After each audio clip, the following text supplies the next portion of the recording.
Mukhtar Jakishev was finally able to get acquainted with his own criminal case materials. For this purpose, the hearing, traditionally scheduled for Monday morning, was postponed until afternoon. At 2 p.m. the process continued with the interrogation of witnesses. As the case is labeled secret, the names and status of these people is not revealed to the press. The work of the court lasted until late in the evening. All this time the wife of Jakishev's bodyguard Sara Sagandykova had to wait in the hall while the spouse of Kazatomprom's ex-chairman Jamila was absent. It has been 2 months since these women have seen their husbands. They are not allowed to visit them in the isolation ward. I have been asking for visits for the 2nd month already, or at least allow me to pass him a TV set. Another protracted dispute is still unresolved since last spring in Karaganda. There is no court interference yet, but local politicians only struggle because of it. A branch of the party Azad has claims against the secretary of the city council, who supposedly purchased land previously belonging to a kindergarten for his own housing needs. Azad party activists were surprised to learn how quickly the civil servant was granted the building, only 9 days after submitting an application to the Housing Commission. Political party Azad has appealed to MPs, asking them to deal with the secretary of the city council. The latter built a house on the site of the former laundry of the kindergarten Gauhar. According to Azad party activists, the building was purchased with violations. The violations lie in the undue preference granted to Beksultanov when deciding on the allocation of the former laundry building as the official housing and its subsequent privatization.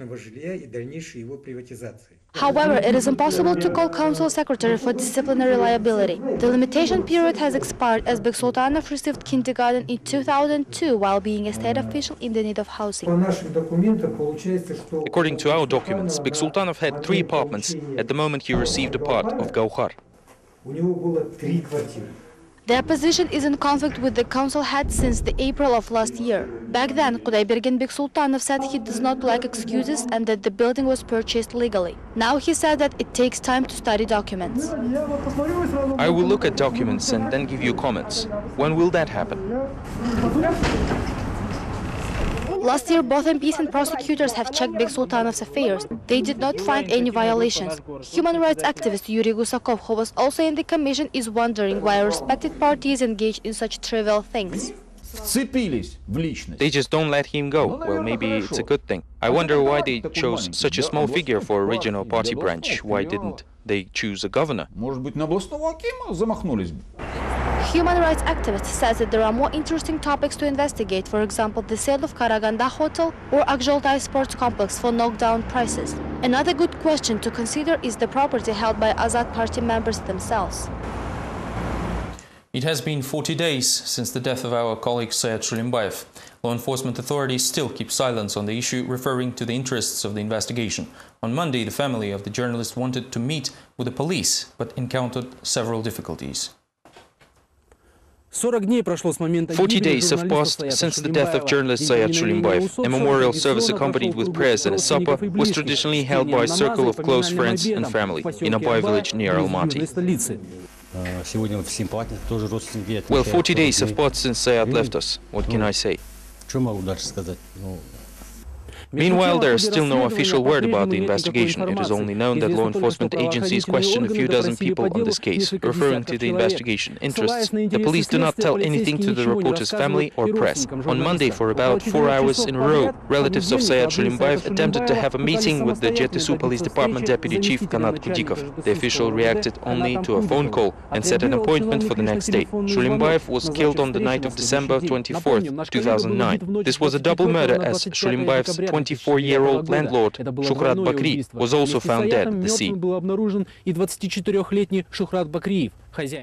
BTA Bank is protecting itself from its creditors. The Kazakh financial institution addressed the Manhattan court with a corresponding claim. Find out more from the next report. BTA Bank leadership refers to the U.S. bankruptcy code. The bank requests to protect its correspondent accounts in New York City from possible adverse actions of creditors. These could be counterclaims for debt repayment. The day before, the creditors attempted to arrest BTA's accounts in Switzerland, while earlier lawsuits against Kazakh Bank have also been filed in Russia and Kyrgyzstan. According to the ex-chairman of BTA, Roman Solochenko, the creditors committee has not yet approved the restructuring plan proposed by the bank. The final text of the agreement is not ready yet. It was to be completed by the end of January, but it is already February. and there's no word from BTA in this regard. Никаких сообщений по этому поводу от банка не поступало.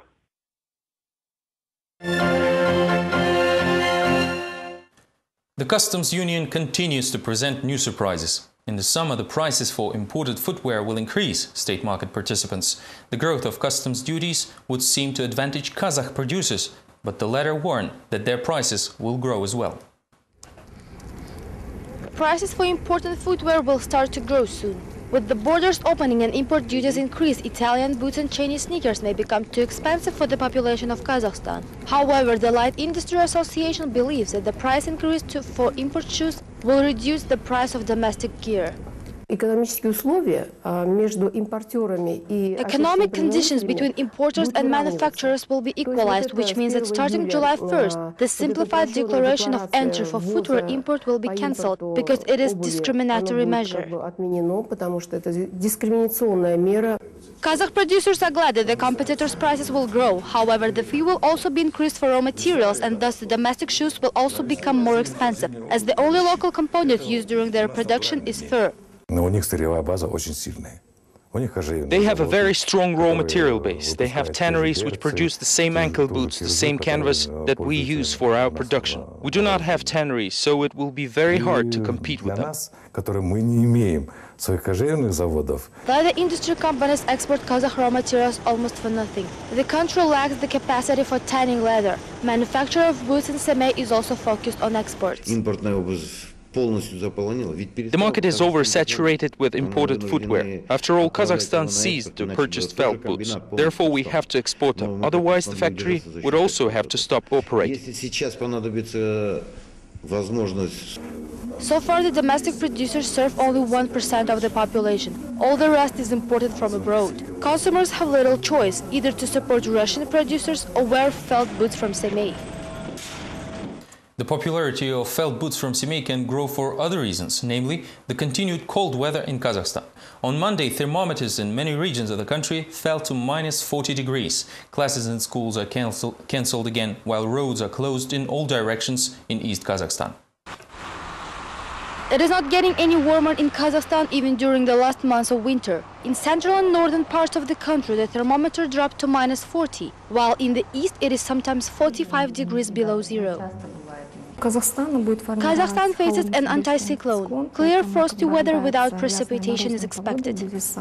Meanwhile, residents of regions ended up being cut off from each other. Roads in all directions are closed in eastern Kazakhstan. Another rescue operation was organized here yesterday as 2 passenger buses were stuck on the highway. 44 people were rescued with no reported injuries. Since the beginning of winter, 15 major rescue operations were conducted in the region. More than 500 people were rescued in total. Our citizens ignore all the warnings, use roundabout ways, and find themselves caught in snowdrifts. Classes in all schools of eastern Kazakhstan are cancelled due to severe frosts. Because of the cold, students of Pavlodar do not attend schools as well. Teachers estimated that children have already missed 28 school days. The Ministry of Education is now considering cutting short the forthcoming spring break.